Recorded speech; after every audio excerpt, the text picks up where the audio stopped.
जब सुबह आप सोकर उठो और आपके चारों ओर लाशें ही लाशें पड़ी हों, आप जब सो के उठे आपकी आंखें खुले और आपके सामने लाश ही लाश पड़ी हो, ऐसा मंजर आपको देखने को मिले तो आपको कैसा लगेगा। आज दोस्तों मैं बात करूंगा अय्यूब के बारे में। अय्यूब की पत्नी जिसने कहा, अय्यूब को कहा कि मर जा, परमेश्वर को श्राप दे और तू मर जा, परमेश्वर को धन्यवाद दे और मर जा। ये अय्यूब को बोला गया, उसकी किसी ने, उसकी पत्नी ने।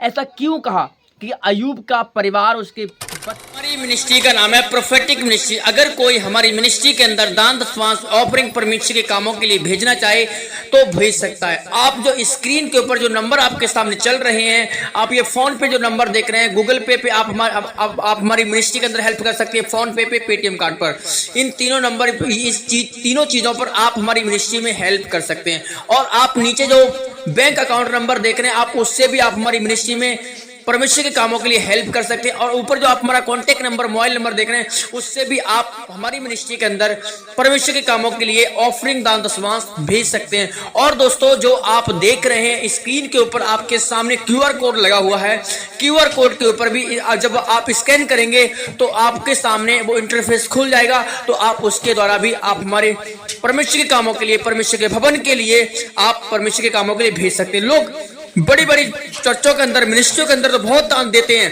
देखते हैं एक छोटी सी मिनिस्ट्री के लिए, परमेश्वर के कामों के लिए कौन देता है, कितने लोग खड़े होते हैं प्रभु यीशु मसीह के नाम में। आप जरूर परमेश्वर के दान दशमांश को परमेश्वर के घर में भेजिए, प्रभु आपको बहुत आशीष देंगे। ये तो गाय बैल घोड़े रथ अनाज खेत सब तबाह कर दी शैतान ने, और अब वो बचा सिर्फ अय्यूब। और अय्यूब को बोला गया कि तू भी मर जा, परमेश्वर को धन्यवाद कर और मर जा। अगर आपकी पत्नी आपको बोले कि तू ऐसा कर और मर जा, तो कैसा आपको लगेगा? आप तो जीते जी वैसे भी मर चुके अगर आपकी पत्नी ने आपको बोल दिया है तो। हेलो दोस्तों, आप सभी को जय मसीह की, मैं प्रॉफिट टिंकू आपका स्वागत है एक नई और एक पावरफुल वीडियो में। आज दोस्तों हम बात करेंगे अय्यूब के बारे में। अय्यूब ने कितना दुख सहा, कितना धर्मी व्यक्ति था, सारी बातें इस वीडियो में हम जानेंगे पूरी गहराई के साथ। चैनल पर नए चैनल को सब्सक्राइब करें, वीडियो को लाइक और शेयर करके आगे बढ़ा दीजिएगा, ठीक है। आइए चलते, पहला पॉइंट पढ़ते हैं। अय्यूब कौन था और कहां पे रहता था? कूच देश में अय्यूब नामक एक मनुष्य था। वह खरा था और सीधा था और परमेश्वर से डरता था और बुराई से दूर रहता था, ठीक है। कूच देश मतलब एक अच्छा देश था। कूच देश में अय्यूब नामक मनुष्य था और वो खरा था, मतलब वो बुराई से दूर रहता था, सीधा था और बुराई से परे रहता था। कोई उसने किसी की बुराई नहीं की, निंदा नहीं की, चुगली नहीं की, किसी का बुरा नहीं किया, किसी का बुरा नहीं किया। हमेशा वो परमेश्वर का धन्यवाद करता था और परमेश्वर के लिए बलिदान करता था। सीधा था बिल्कुल, ना किसी से फालतू बात करना, ना झगड़ना, ना लड़ना, ना पापियों की मंडली में बैठता। वो सिंपल अपना परमेश्वर से अपना ध्यान लगाता था। अय्यूब बहुत ही धनी था, 7 बेटे और 3 बेटियां थी उसकी। परमेश्वर से डरने वाला धर्मी व्यक्ति था। अपने बच्चों के लिए निरंतर वो बलिदान भी करता था। मतलब वो धनी था, 7 बेटे बेटियां थी उसके, और परमेश्वर से बहुत डरता था। चलते फिरते उठते बैठते वो ये कहता कि मेरे बच्चों ने कभी पाप करके, गलत करके परमेश्वर को तो नहीं त्याग दिया, प्रभु को छोड़ तो नहीं दिया। वो धर्मी व्यक्ति था, प्रभु से डरने वाला था।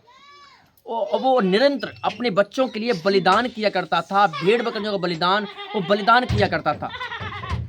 मतलब अय्यूब धनवान वो आत्मिक रूप से मजबूत व्यक्ति था। मतलब वो संसारिक चीज से वो मजबूत था, हर चीज से मजबूत था। आगे पढ़ते हैं। अय्यूब उसका पहला अध्याय। शैतान ने परमेश्वर से कहा, क्या अय्यूब यह तुझसे डरता है? क्या अय्यूब क्यों तुझसे डरता है? क्या तूने उसके लिए चारों ओर बाड़ा नहीं दिया हुआ है? क्या तूने को पैसा नहीं दिया, दौलत नहीं दी, उसका नाम शौहरत नहीं दी तूने? क्यों डरता है? क्या वो तुझसे बगैर फालतू के डरता है, बगैर लालच के डर रहा है? अय्यूब, अब शैतान की बात सुनो कि अय्यूब को कैसे जाल में फंसा रहा है वो। कि अय्यूब ऐसे भय नहीं मानता है तेरा। वो अय्यूब इसलिए भय मानता है कि तूने उसको बहुत धनवान किया, उसको रिच किया, उसके बेटे बेटियां बहुत, उसको धनवान बहुत हो गया, उसके पास पैसा दौलत है, वो कूच देश में सबसे बड़ा हुआ है, इसलिए वो उससे डरता है। बिगर फायदे के डरता, वो फायदा चाहता है इसलिए डर रहा है तुझसे। आगे बढ़ते हैं। परमेश्वर ने उसको आज्ञा दी, तो अय्यूब की परीक्षा ले। अय्यूब को क्या कर, परीक्षा ले, उसको चेक कर, उसको मुश्किलों में ले जा, परेशानी दे, संकट दे, उसके बच्चों को जान से मार दे।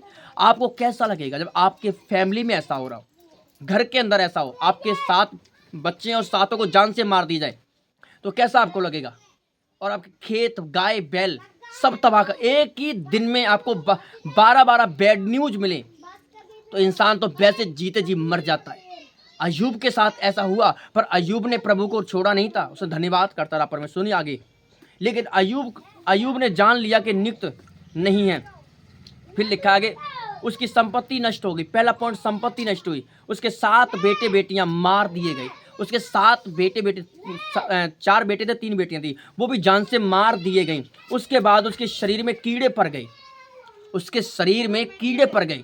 उसकी संपत्ति, उसकी जमीन जायदाद, उसके बच्चे मार दिए गए। उसके बाद उसके शरीर में कीड़े पड़ गए।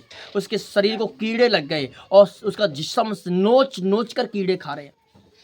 अगर आप किसी इंसान के शरीर में या उसके पैर में कीड़े पड़ जाए मोटे मोटे, वो कैसा रहेगा? वो बिलखता रहेगा, रोता रहेगा। उसकी यहाँ तक उसकी बॉडी से दुर्गंध आ रही थी, उसके शरीर से बदबू निकल रही थी। 2-3 व्यक्ति उसके साथ बैठ नहीं सकते थे, खड़े नहीं हो सकते, वो किसी से बात करने लायक नहीं रहा, क्योंकि उसके शरीर में कीड़े पड़ गए थे। अगर उसके साथ कल को कोई बैठ रहा है तो उसको बदबू आती थी उसके शरीर से। इतनी बुरी हालत अय्यूब की कर दी गई थी।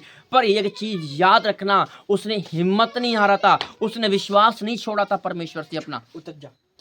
आगे लिखा अय्यूब 2 में, और शैतान ने यहोवा के सामने से निकल गया और अय्यूब के पांव को तले से लेकर के चोटी, सर की चोटी तक बड़े बड़े फोड़े कर दिए, फोड़े से मारा। वो यहोवा के सामने से निकल गया कि शैतान अय्यूब के बाद परमेश्वर के पास पहुंचने गया कि तो परमेश्वर ने को कहा कि तूने क्या मेरे दास अय्यूब को देखा है? उसके सीधा, खरा और मेरा डर और मेरा भय मानने वाला कोई मनुष्य नहीं है। उसने कहा क्या अय्यूब बिगर फायदे के लिए परमेश्वर का भय मानता है? तो यहाँ पे उसको ये हुआ, उसके शरीर में फोड़े हो गए, इतने मोटे मोटे, देखने का भी भाई साहब बेकार नहीं है। अगर किसी के चेहरे पर थोड़े फोड़े क्या निकल आए इन्फेक्शन क्या हो जाए, उसका चेहरा भाई बिल्कुल बेकार लगता है। अगर किसी के चेहरे पर दाग हो जाए किसी की बॉडी के ऊपर, लोग उसको ताने मार मार के मार देते हैं। वो कितनी सारे क्रीम यूज करेगा, बहुत सारी दवाइयाँ यूज करेगा। अब अय्यूब ने उस दर्द को, उसके बच्चे मर गए, उसकी पत्नी छोड़ के भाग गई, संपत्ति खत्म हो गई, गाय बैल अनाज सब कुछ समाप्त हो गया, सब कुछ नष्ट कर दिया शैतान ने उसको। पर वो विश्वास योग्य रहा और खड़ा रहा, परमेश्वर पे विश्वास रखा उसने, और वो फिर भी निरंतर धन्यवाद करता रहा। अब सब कुछ संपत्ति खत्म होने के बाद शैतान फिर गया, तो परमेश्वर ने कहा क्या तूने मेरे दास अय्यूब को देखा? उसने कहा देखा है मैंने उसको। संपत्ति को खत्म होने के बाद फिर उसने उसके जितने बच्चे थे वो मार दिए गए। तो फिर यहोवा ने कहा कि तूने मेरे दास को देखा? फिर शैतान क्या करता है कि वो चेक करने के लिए आसमान से नीचे आ गया और अय्यूब ऐसे खड़ा है, और अय्यूब को देख करके एक नौकर को बोला क्या इस यात्री के लिए घर में कुछ खाने के लिए है? उसने कहा कि माफ़ करो, हम आपके कुछ नहीं, हमारे स्वामी का सब कुछ खत्म हो गया। तो उसने कहा वो आज भी परमेश्वर का धन्यवाद करता है कि हाँ, वो आज भी धन्यवाद कर रहा है, वो आज भी स्तुति कर रहा है, आज भी प्रार्थना कर रहा है, आज भी चर्च जा रहा है, आज भी बाइबल रीड कर रहा है। अगर आपको दुख मिलने के बाद भी, आप परेशानी को झेलने के बाद भी आज भी आप धन्यवाद कर रहे हैं, तो आप बहुत ब्लेस्ड हैं। टेस्ट के बाद टेस्ट मनी भी आपके जीवन में आएगी। आप हो सकता है कि आपको परमेश्वर ने पहले बहुत बढ़ाया हो, आपको बहुत रिच किया हो, आपके गांव में, आपके नगर में, आपके शहर में आपका नाम चलता हो, आपको बहुत रिच किया परमेश्वर। अब अचानक आपका सिक्का घूमता है और आप बिल्कुल नीचे हो जाती हैं, सब कुछ छीन लिया जाता है आपसे, तो डरने की ज़रूरत नहीं। अगर आपके बच्चे नहीं जी रहे हैं, इसमें भी प्लानिंग है परमेश्वर की, योजना है, हिस्सा है, आप एक योजनाओं का हिस्सा हैं। परमेश्वर को श्राप दे और मर जा। अय्यूब की पत्नी ने क्यों ऐसा कहा था? आइए दोस्तों वो भी पढ़ते हैं। तब उसकी पत्नी ने उससे कहा क्या तू अब तक अपने खरियाई पर स्थिर रहेगा? क्योंकि वो परमेश्वर का भय मानता, उसको भय के द्वारा। तो अय्यूब की पत्नी बोल रही क्या तू अभी भी उसको मानेगा, खरियाई पर बना रहेगा, उसको धन्यवाद करता रहेगा, उसको बलिदान करता है, अभी भी तो प्रार्थना करता रहेगा क्या? और लिखा है कि परमेश्वर को श्राप दे और मर जा। मतलब परमेश्वर को तो बुरा किया और मर जा। अब क्या रखा है तेरा? सब बच्चे खत्म हो गए, पत्नी चली गई और सब कुछ तेरा नष्ट हो गया। अब क्या करेगा जी करके? तेरे शरीर को कीड़े लग गए हैं, अब क्या करेगा जी करके? तेरा जीवन तो वैसे नष्ट हो चुका है। अब तू ऐसा कर, परमेश्वर को श्राप दे और मर जा। ठीक है, पहला पॉइंट जानते हैं। अपने सारे बच्चों को खो दिया, अपनी संपत्ति खो दी, पति को तोड़ फोड़ देखा, भयानक मंजर दिखाई दिया, आत्मिक रूप से टूट चुकी थी वो। मतलब एक फैमिली में, घर में बच्चे मरे हों, संपत्ति खत्म हो गई हो, पति को प्रॉब्लम हो गई हो, तो कौन पत्नी बर्दाश्त करेगी भाई साहब? वो टूट गई पूरी तरह से, बिखर चुकी पूरी आत्मिक रूप से।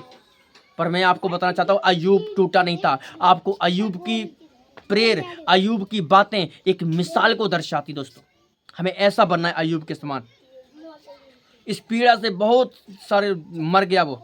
यह निराशा आवाज थी, विश्वास नहीं था। पर शैतान धन और परिवार को छीन लिया। अब पत्नी के मुंह से विश्वास को तोड़ने की कोशिश की। बस उसने पत्नी के द्वारा के पत्नी के अंदर घुस करके उसके विश्वास को तोड़ने की कोशिश की, पर अय्यूब ने विश्वास तोड़ा नहीं था। शैतान बाहर से नहीं निकला, अब वो घर के अंदर से बाहर निकाल रहा था। अय्यूब 2 अध्याय उसका 10 वचन। तब उसने उससे कहा, तू मूर्ख स्त्रियों के समान बातें करती है। क्या हम परमेश्वर के मुख से हाथ से सुख लें और दुख ना लें? उसने अय्यूब ने उत्तर दिया, क्या तू क्यों मूर्खों स्त्री जैसी बातें कर रही है? मूर्ख होती हैं वो जो ऐसी बातें करती हैं। क्या तू भी ऐसी होगी है? क्या हम परमेश्वर के हाथ से सुख लें और दुख ना लें? अगर उसने सुख दिया है तो दुख भी देने जानता है वो। अगर दुख मिल रहा है तो हम इसमें क्या धन्यवाद फिर भी करेंगे। इन सब बातों में अय्यूब ने भी परमेश्वर को ओंठों से कोई पाप नहीं किया था, अपने ओंठों से अपनी जीभ से कोई गलत काम नहीं किया अय्यूब ने, फिर भी धन्यवाद किया परमेश्वर का। अय्यूब ने अपने जन्म के दिन को श्राप दिया, मृत्यु को माना, लेकिन परमेश्वर ने कभी श्राप नहीं दिया उसको। परमेश्वर ने उसे श्राप नहीं दिया, या फिर अय्यूब ने परमेश्वर को श्राप नहीं दिया था। यह सिखाता है कि दुख पाना पाप नहीं है, बिल्कुल विश्वास को छोड़ना पाप है। अगर हम विश्वास को छोड़ रहे हैं तो ये बहुत बड़ी गलती है, इसलिए तुम दुख भोग रहे हो। लेकिन ये शिक्षा गलत है। अय्यूब, तुमने मेरे विषय में ठीक बातें नहीं कही, जैसे कि मेरे दास अय्यूब ने कहा है। उसके दोस्त बोल रहे हैं कि तूने पाप किया, तूने गुनाह किया, इसलिए तुझे दुख मिला है। पर दोस्तों, ऐसा बिल्कुल नहीं है। अय्यूब ने कोई पाप नहीं किया था, पर लोग बोलने वाले बहुत बोलेंगे। ठीक है, आपको विश्वास पर रहना है। अय्यूब उसके 38 अध्याय के इसमें क्या लिखा हुआ है? परमेश्वर ने कहा, क्या तू दुष्ट की योजनाओं को जानता है? क्या तू समुंदर को रोक सकता है? जब परमेश्वर को बोला था, उसको आवाज़ दी, उसको मिलने के लिए परमेश्वर उसको आया, तब अय्यूब को मारा। अय्यूब उसका 42।